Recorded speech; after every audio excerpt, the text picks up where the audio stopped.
bien, bonjour à toutes et à tous et bienvenue pour le talk du lundi. J'espère que ces 3 semaines pendant lesquelles nous ne nous sommes pas vus se sont bien passées pour celles et ceux d'entre vous qui ont pu prendre des vacances.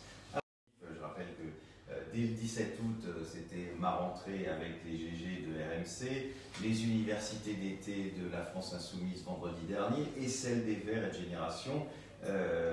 Samedi, on y reviendra, à venir une réunion à l'Élysée demain autour d'Alain Coq, le pique-nique de Paris le 5 septembre et bien sûr l'Assemblée Générale de Dijon. Et nous parlerons encore une fois du ministre de la Santé qui décidément ne veut pas nous répondre sur la question des soins palliatifs et bien sûr d'Alain Coq. On se retrouve tout de suite. Merci en tout cas aujourd'hui à Geoffroy et exceptionnellement à Philippe Loéal de nous accompagner.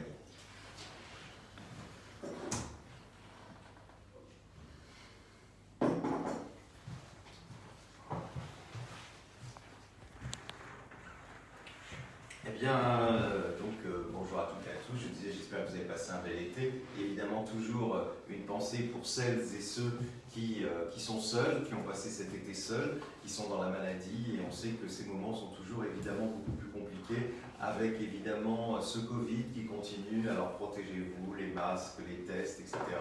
On ne va pas refaire le discours, vous le connaissez, vous l'entendez, mais il faut plus que jamais là-dessus être vigilant. Alors, ces dernières semaines ont quand même été actives. D'abord, je rappelle que le siège, comme pendant le confinement, n'a jamais été fermé cet été. Le 17 août, une grande émission de radio et de télé avec les grandes gueules sur RMC et RMC Story. Vous pouvez retrouver tous les extraits sur le site de l'ADMD et évidemment sur les réseaux sociaux et notamment sur mon compte Twitter, mon compte Facebook.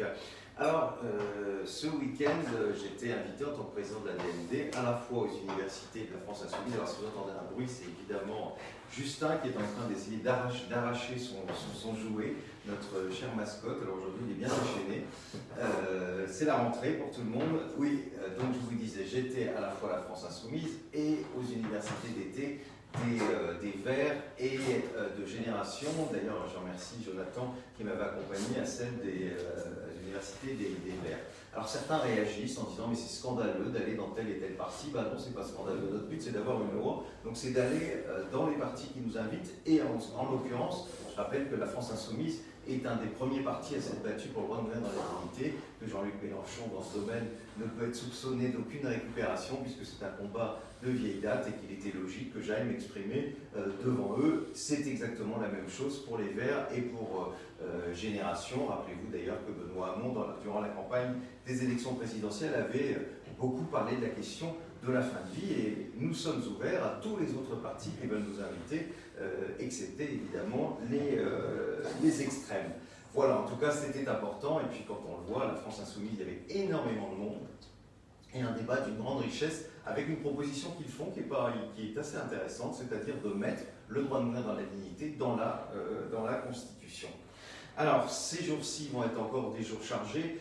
Demain, à l'initiative d'Alain Coq, une réunion va se tenir par téléphone, évidemment, étant donné la situation d'Alain Coq, avec la conseillère santé de l'Élysée.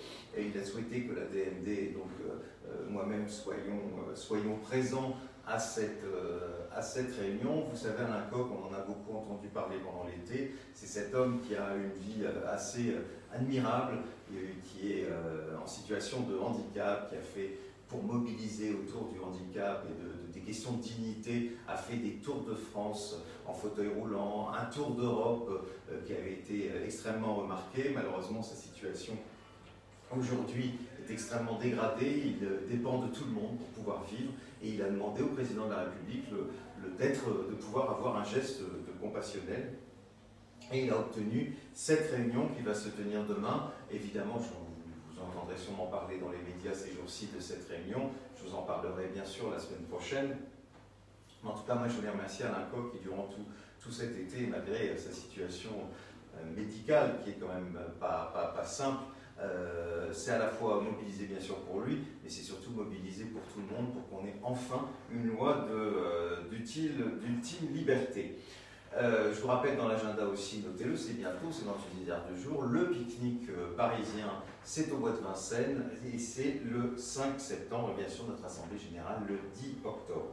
Alors cet été, vous avez pu le voir aussi, j'ai relancé le ministre de la Santé sur le plan de développement de soins palliatifs. On est quand même au mois d'août 2020, il n'y a plus depuis le 31 décembre 2018 de plan de développement de soins palliatifs. Et en tout cas, si on n'en prend pas un, la DMD n'a absolument pas été consultée à ce jour, ce qui est quand même assez scandaleux. Et vous imaginez ces gens qui vous parlent sans arrêt des soins palliatifs, et aujourd'hui on voit qu'on a plutôt des reculs. D'ailleurs, une récente étude qui avait fait le Conseil national sur la fin de vie et les soins palliatifs nous confirmait la stagnation.